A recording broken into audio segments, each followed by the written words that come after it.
Hello everyone, myself Rahul Shrivastava. Welcome to all of you in my YouTube channel. आज हम आपको decomposition reaction के बारे में पढ़ाएंगे जो कि 10th क्लास में केमिकल रिएक्शन एंड इक्वेशन का एक पार्ट है. पिछली वीडियो में हमने कॉम्बिनेशन रिएक्शन कर रखी है. आज हम डीकम्पोजिशन रिएक्शन के बारे में पढ़ते हैं. चलो देखते हैं क्या होती है डीकम्पोजिशन रिएक्शन.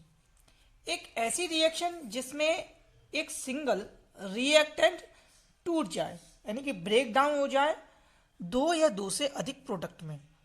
क्या मतलब हुआ कि एक सिंगल रिएक्टेंट जो है दो या दो से अधिक प्रोडक्ट में जाके टूट जाए, उसी को हम डीकम्पोजिशन रिएक्शन कहते हैं. जैसे कि मानो ये हमारा एक रिएक्टेंट है ए बी, ठीक हो, और ये दो या दो से ज्यादा प्रोडक्ट में टूट जाए ए और बी में, तो ऐसी रिएक्शन को हम डीकम्पोजिशन रिएक्शन कहते हैं. अच्छा, बात ये समझ में आ गई. चलो, ये डीकम्पोजिशन रिएक्शन है, लेकिन ये टूटेगी कैसे? हाथ से टूटेगी? नहीं, ये टूटेगी या तो हीट देकर, या करंट देकर, या फिर सनलाइट में. तो ऐसी रिएक्शन के बारे में हम पढ़ने जा रहे हैं. चलो, इसके पहले बारे में डेफिनेशन के बारे में पढ़ते हैं, फिर इसके बाद इसके टाइप के बारे में पढ़ते हैं.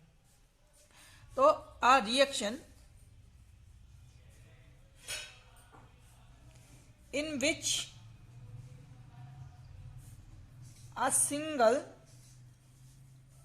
reactant break down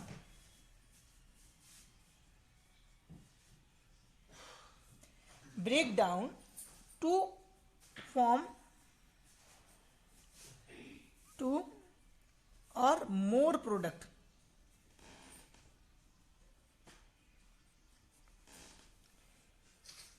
is known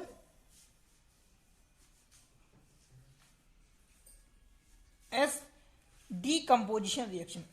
Decomposition reaction, जैसा कि मैंने ऊपर के एग्जांपल में बताया कि एक रिएक्टेंट दो या दो से अधिक प्रोडक्ट में टूट जाए, तो ऐसे हम एक एग्जांपल लेते हैं. जैसे कि कैल्शियम कार्बोनेट से अच्छा कोई एग्जांपल है ही नहीं. कैल्शियम कार्बोनेट को जब आप हीट करोगे तो कैल्शियम ऑक्साइड और कार्बन डाइऑक्साइड बनती है. ये कैल्शियम ऑक्साइड ये सॉलिड स्टेट में होता है और ये गैसियस स्टेट में होता है, कार्बन डाइऑक्साइड, जो कि बाहर निकल गया.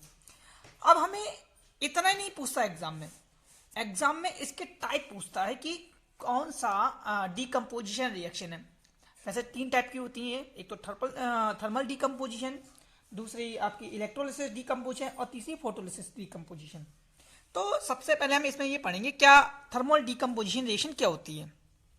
Thermal decomposition reaction, THERML, thermal decomposition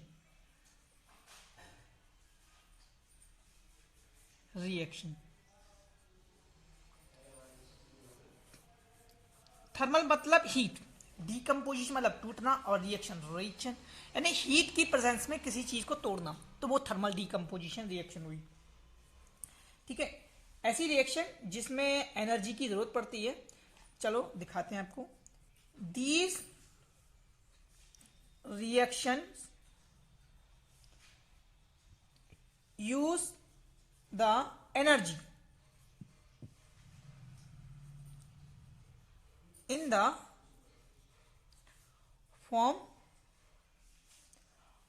of energy. Now these reaction use the energy in the form of heat for decomposition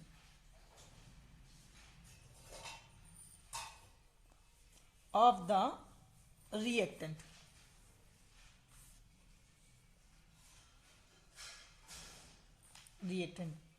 example में दो एग्जाम्पल बहुत पूछते हैं. एग्जाम्पल तो इतने ज्यादा पूछते हैं, जैसे एग्जाम में कुछ भी पूछ लेंगे. ये नहीं पूछेंगे डेफिनेशन वगैरह, कुछ नहीं पूछेंगे, रिएक्शन दे देंगे और ये पूछ लेंगे किस टाइप की रिएक्शन है, थर्मल डीकम्पोजिशन है या नहीं. डीकम्पोजिशन रिएक्शन तो है ही, लेकिन ये पूछते हैं किस प्रकार की, थर्मल है, फोटोलिसिस है या इलेक्ट्रोलिसिस है. तो थर्मल डिकम्पोजिशन में जैसे आपका मैंने ऊपर एग्जांपल में बताया था, ये कैल्शियम कार्बोनेट है, इसको हीट किया तो कैल्शियम ऑक्साइड बना, कार्बन डाइऑक्साइड बना।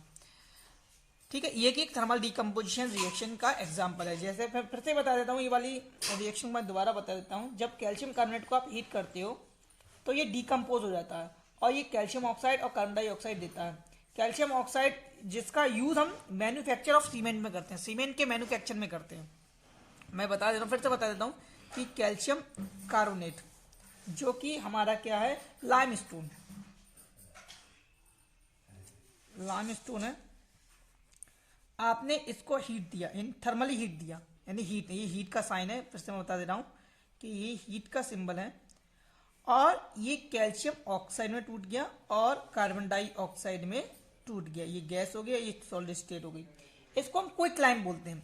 जनरली हम कैल्शियम ऑक्साइड को क्या बोलते हैं, क्विकलाइम, QUICK, क्विकलाइम। ठीक, इसका यूज किस में करते हैं, क्विकलाइम का यूज इन मैन्युफैक्चर ऑफ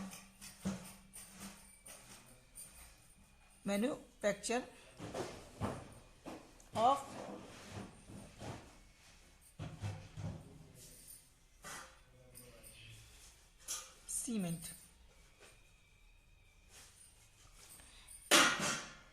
अब इसके बाद एक ही हो गया कैल्शियम कार्बोनेट। अब मैं दूसरी रिएक्शन बता रहा हूं इसमें, इसी की टाइप की दूसरी रिएक्शन थर्मल डिकम्पोजिशन का। केवल एक एग्जांपल नहीं है, दूसरे एग्जांपल और है, वो इससे ज्यादा इंपॉर्टेंट है। एग्जाम में पूछते हैं, बहुत ज्यादा पूछते हैं, बहुत ज्यादा पूछा है कि दूसरी रिएक्शन, ये मोस्ट इंपॉर्टेंट है। इंपॉर्टेंट तो है लेकिन ये मोस्ट इंपॉर्टेंट है। Ferrous sulphate, FERROUS, ferrous sulphate. पहले आपको ये बताना है फेरस सल्फेट बनाया कैसे जाता है, फिर इसकी रिएक्शन बताएंगे। फेरस FeSO4 बने कैसे, तो देखो Fe की वैलेंसी कितनी है, +2, SO4 इसकी वैलेंसी कितनी है, -2। आपने 9th क्लास में पढ़ा होगा। तो इसकी 2 और इसकी 2, तो इसकी क्रॉस मल्टीप्लाई कर दो, Fe2SO4 का होल ट्वाइस, ये आपस में कैंसिल आउट बन जाएंगे तो FeSO4 हो जाएगा, यानी फेरस सल्फेट। तो ये फॉर्मूला ऐसे बनाए जाते हैं। तो फेरस सल्फेट को जब हीट करोगे, तो ये फेरिक ऑक्साइड बनेगा और सल्फर डाइऑक्साइड बनेगा और सल्फर ट्राइऑक्साइड बनेगा। अब पता है एग्जाम में ये नहीं पूछते हैं, एग्जाम में ये पूछते हैं कि फेरस सल्फेट का कलर क्या होता है। तो एक्चुअल में जो फेरस सल्फेट होता है, जो नेचुरली होता है, वो ये होता है FeSO4 7H2O। इसमें वाटर के मॉलिक्यूल भी प्रेजेंट होते हैं। ये ग्रीन कलर का होता है, ग्रीन कलर का होता है। सबसे ज्यादा पूछते हैं एग्जाम में, ये किस कलर का होता है, कलर के बारे में ज्यादा पूछेंगे। जब इसको ये फेरस सल्फेट है और 7H2O, इसको जब हल्के से हीट करोगे तो इसमें वाटर के मॉलिक्यूल जितने भी हैं सब उड़ जाएंगे, सारे के सारे वाटर के मॉलिक्यूल उड़ जाएंगे, तो FeSO4 बचेगा। जनरली आपकी बुक में ये लिखा है, सबके बुक में यही लिखा है, लेकिन एक्चुअल में ये है। आप लोगों को समझाने के लिए ये है, NCERT में दिया गया है, लेकिन एक्चुअल में है ये 7H2O उड़ गए। यानी जब जाहिर सी बात है, जब आप किसी चीज को गर्म करोगे उसमें अगर वाटर के मॉलिक्यूल है तो सबसे पहले वाटर के मॉलिक्यूल चले जाएंगे, तो बचा क्या, फेरस सल्फेट। अब यही फेरस सल्फेट FeSO4 को जब आपने हीट किया अच्छी तरीके से, बहुत ही तमीज से हीट किया, तो ये फेरिक ऑक्साइड Fe2O3। अब ये बनाइए कैसे बनेगा, फेरिक ऑक्साइड, ये फेरस सल्फेट था, फेरस और फेरिक, देखो ध्यान रखना फेरस और फेरिक कब होगा, और सल्फर डाइऑक्साइड और सल्फर ट्राइऑक्साइड। ये मोस्ट इंपॉर्टेंट रिएक्शन, फिर से बता रहा हूं ये क्यों इंपॉर्टेंट है, ये भी बताऊंगा। सल्फर डाइऑक्साइड और सल्फर ट्राइऑक्साइड, ठीक है। अब हाँ, मुझे ये बताना है कि ये फेरिक ऑक्साइड है क्यों, क्योंकि देखो इसका नाम क्या है, फेरिक ऑक्साइड। यहाँ पे तो फेरस है, यहाँ पे फेरिक, ऐसा क्यों, देखो जब Fe पर +3 चार्ज आ जाता है तो इसका नाम हो जाता है फेरिक, और Fe पे जब 2 चार्ज होता है तो फेरस। तो अब ऑक्सीजन में कितने हैं, -2 चार्ज, अब यहाँ पे 2 आ गए और यहाँ पे 3 आ गए, इसकी क्रॉस मल्टीप्लाई कर दो ऐसे करके, तो Fe2SO3, तो ये फेरिक ऑक्साइड बन गई। ये ब्राउन कलर का होता है, ध्यान रखना, ब्राउन। और ये सल्फर जैसी ये गैसेस हैं, इनकी महक आती है, इससे पता चल जाता है कि ये रिएक्शन में आपका रिएक्टेंट कौन सा है। क्वेश्चन इस तरीके से पूछते हैं कि एक ऐसी एक कंपाउंड है, उसको हीट किया गया है, वो कंपाउंड ए है, वो ग्रीन कलर का है, तो उसको हीट किया गया तो उसमें ब्राउन कलर का एक रिएक्टेंट बना और सल्फर जैसी महक आ रही है।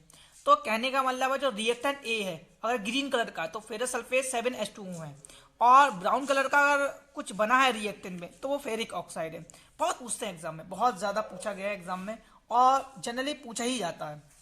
ठीक है, ये एक जी हो गई डीकम्पोजिशन रिएक्शन। ठीक है, ये भी क्या है आपकी थर्मल डीकम्पोजिशन रिएक्शन। और तीसरी है सबसे ज्यादा इंपॉर्टेंट, इससे भी ज्यादा इंपॉर्टेंट है, वो है आपकी लेड नाइट्रेट वाली।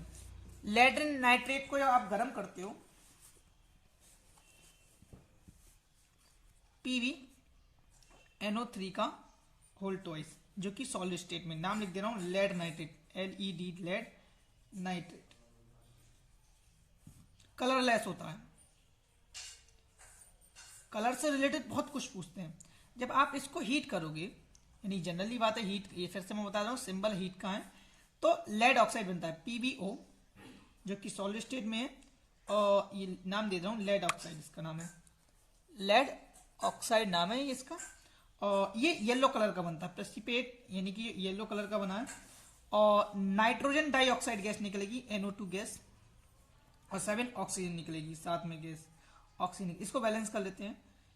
लेड ऑक्साइड Pb, और यहाँ पे 2 हैं, 2 इसको बैलेंस करो तो 2 2 जा 4 और 2 6, 2 3 जा 6 करेक्ट, और 1 7। तो यहाँ पे भी बैलेंस करने के लिए यहाँ पे 2 नहीं करना चाहिए, यहाँ पे करो 2 और यहाँ पे 4 करो, तब जाके बैलेंस होगी, और यहाँ पे जाके बैलेंस, बिल्कुल बैलेंस हो गई। देखो 4n, 2 2 जा 4 और 4n, ठीक है, 2 3 जा 6, ठीक, 6 और 2 जा 4,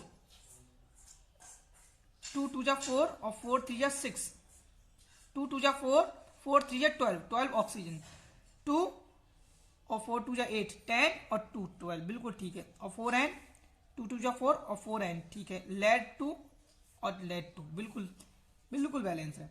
तो ये नाइट्रोजन डाइऑक्साइड, नाइट्रोजन डाइऑक्साइड, ये ब्राउन कलर का, ब्राउन फ्यूम्स,